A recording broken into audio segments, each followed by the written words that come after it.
मौलाना फजल रहमान ने इंकशाफ किया है कि सियासी क़यादत के माबैन आइनी तरमीम पर काफ़ी हम आहंगी पैदा हो चुकी है। उन्हें भी देखिए।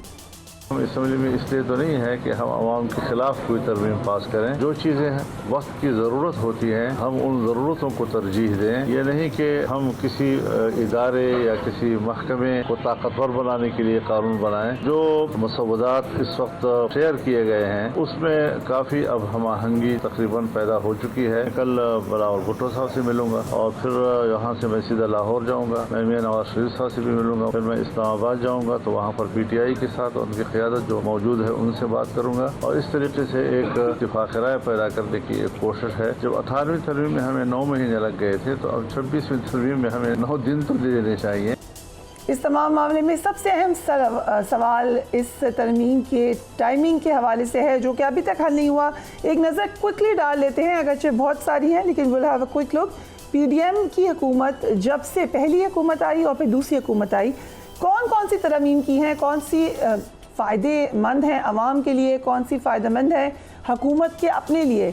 मई 2022 में PDM हुकूमत ने नैब कानून में तरमीम की जिसके ज़रिए नैब को पाबंद बनाया कि वो गिरफ्तार अफराद को 24 घंटे के अंदर एहतसाब अदालत में पेश करे, 6 माह में इंक्वायरी मुकम्मल करे। तरमीम में रिमांड की मुद्दत 90 दिन से कम करके 14 दिन।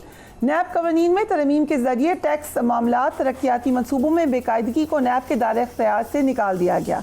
फिर अगस्त 2022 में हुकूमत ने नैब कानून में मज़ीद तरमीम के तहत एहतसाब अदालत के जजेस की तकर्री का इख्तियार सदर से वापस लिया और 50 करोड़ से कम का केस नैब के दायरे इख्तियार से निकाल दिया। मई 2023 में नैब कानून में एक और तरमीम की गई जिसके तहत एहतसाब अदालत से मुकदमे की वापसी की सूरत में मुतालिका महकमा या अथॉरिटी को अपने कानून के तहत मुकदमा चलाने का इख्तियार दे दिया गया। जुलाई 2023 को नैब एक्ट में चौथी मरतबा तरमीम के जरिए 14 रोज़ के रिमांड की मुद्दत को 30 दिन कर दिया गया जिसको मजीद 60 दिन तक बढ़ाया जा सकेगा। मई 2024 को मौजूदा हुकूमत ने ऑर्डिनेंस के जरिए नैब कानून में तरमीम की जिसके तहत रिमांड की मुद्दत 40 दिन कर दी गई। मई 2022 में इलेक्शन एक्ट में तरमीम के जरिए इंतखाबात में EVM के इस्तेमाल की शर्त ख़त्म, ओवरसीज़ पाकिस्तानीज़ के वोट का हक भी ख़त्म कर दिया गया। सुप्रीम कोर्ट की पंजाब में इलेक्शन से मुतालिक तारीख फिक्स करने पर हुकूमत ने इलेक्शन एक्ट में तरमीम के जरिए इलेक्शन कमीशन को इलेक्शन का शेड्यूल और जनरल इलेक्शन की तारीख मुकर्रर करने का इख्तियार भी दे दिया। अक्टूबर 2023 में इलेक्शन एक्ट में तरमीम के जरिए आइन में नाअहली की मुद्दत का तयन ना होने की सूरत में नाअहली 5 साल मुकर्रर कर दी गई। जुलाई 2024 में मौजूदा हुकूमत ने इलेक्शन एक्ट में तरमीम के जरिए इलेक्शन ट्राइब्यूनल्स में रिटायर्ड जज तैनात करने की मंजूरी दे दी। जुलाई 2024 में सुप्रीम कोर्ट की जानिब से मखसूस नशिस्तों से मुतालिक फैसला आने के बाद हुकूमत ने इलेक्शन एक्ट में तरमीम की जिसके तहत कोई रुकन असम्बली अपनी किसी सियासी जमात से वाबस्तगी का पार्टी सर्टिफिकेट तब्दील नहीं कर सकेगा।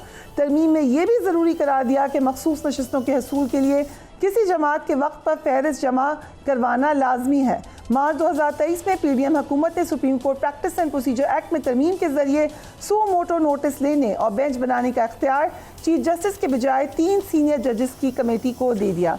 सितंबर 2024 में सदर मुमलिकत ने प्रैक्टिस एंड प्रोसीजर एक्ट तरमीमी ऑर्डिनेंस जारी किया जिसके तहत कमेटी में चीफ जस्टिस के अलावा सीनियर 3 जज और एक चीफ जस्टिस का नामजद करदा जज शामिल होगा। ऑर्डिनेंस में यह भी कहा गया कि आर्टिकल 184(3) के तहत किसी मामले पर समाज से कबल मफाद आमा की वजूहात देना होंगी। ऐसे मुकदमा जो पहले से दायर होंगे उन्हें पहले सुना जाएगा। एक पैटर्न आप खुद से तयन कीजिए इन तमाम तरमीम से कि क्या इमर्ज करता है। हमारे साथ former federal minister Fawad Chaudhry साहब मौजूद हैं। Thank you so much Chaudhry साहब for being on the programme.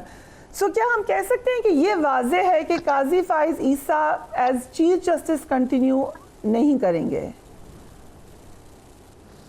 सबसे पहले तो मैं आप समझता हूँ कि जो आपने अभी ये तरमीम बताई हैं और आपने जो सीक्वेंस बताया है, आई मीन रियली आपकी जो टीम है, रिसर्चर हैं, उन्होंने बड़ी अच्छा मेहनत की है। और ये इससे देखिए आपको पता ये चलता है कि ट्रेंड क्या है इस असम्बली का, पार्लियामेंट का, कि तमाम कवानीन जो बने हैं वो एक जाली निज़ाम को तहफ़्फ़ुज़ देने के लिए बने हैं। और आप देखिए कि आपने जो गिनवाए हैं वो किस कदर पर्सन स्पेसिफिक और पार्टी स्पेसिफिक लॉज हैं कि जो सिर्फ शरीफ और जरदारी फैमिली को तहफ़्फ़ुज़ देते हैं और कैसे उनमें जो है वो तरमीम की गई है कवानीन में।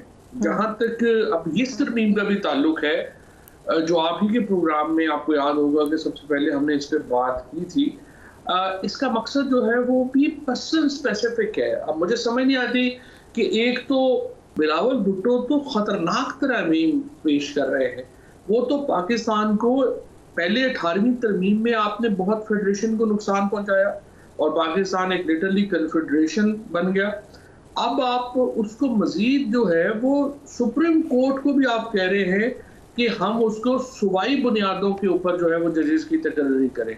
यानी पाकिस्तान में फेडरेशन के तमाम तस्वुरात को मिलियामेट कर किया जा रहा है। ये तो अमेरिका में भी नहीं होता, जो बुनियादी तौर के ऊपर एक कन्फेडरेशन की रियासत है कि सुप्रीम कोर्ट के जजेस जो हैं वो रियासतों की बुनियाद के ऊपर जो है वो इस तरह से तकसीम किए जाएंगे। बहुत ही टेरिबल अप्रोच है पीपल्स पार्टी की और इसके नतीजे में फेडरेशन बहुत कमजोर हो रही है। फायज ईसा साहब चीफ जस्टिस रहें ना रहें कोई फर्क ही नहीं पड़ता। पर्सनली मेरी ओपिनियन तो यही है कि वो ही चीफ जस्टिस अगले अगर कॉन्स्टिट्यूशनल कोर्ट बनी, क्योंकि ये तो मौलाना फजल रहमान के ऊपर खड़ी है कि मौलाना क्या आईनी अदालत के हक में आएंगे या नहीं आएंगे। अगर वो नहीं आएंगे फिर तो आईनी तरमीम नहीं लाई जा सकती, मौलाना को रोंद के आईनी तरमीम नहीं लाई जा सकती।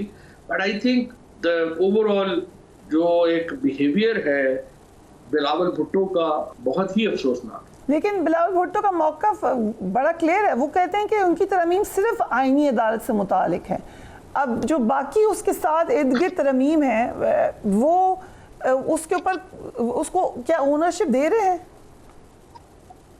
नहीं, आईनी अदालत वो तो खत्म होगी ना, बाकी तरमीम तो खत्म हो गई हैं। आईनी अदालत जो है वो ये कह रहे हैं कि सारे सूबों से 2-2 जजेस ला के हम बना देंगे और वो जज जो है वो वजीर आजम अपॉइंट करेंगे और वजीर आजम ये तो देखियो ना, बेसिकली तो वो उसको कोई कराची या लाहौर और FIA बनाना चाहते हैं ना अदालतों को, वो बना लेंगे, बन भी जाएगी। लेकिन इसके नतीजे में बड़ा नुकसान, एक ऑलरेडी इतनी बड़ी अवामी तहरीक का आप सामना कर रहे हैं तहरीक इंसाफ की सूरत में, तो फिर इसके बाद आप क्या जजों और वकीलों की एक मूवमेंट का सामना करने के लिए भी तैयारी पकड़ रहे हैं, क्योंकि ये मूवमेंट तो होनी है।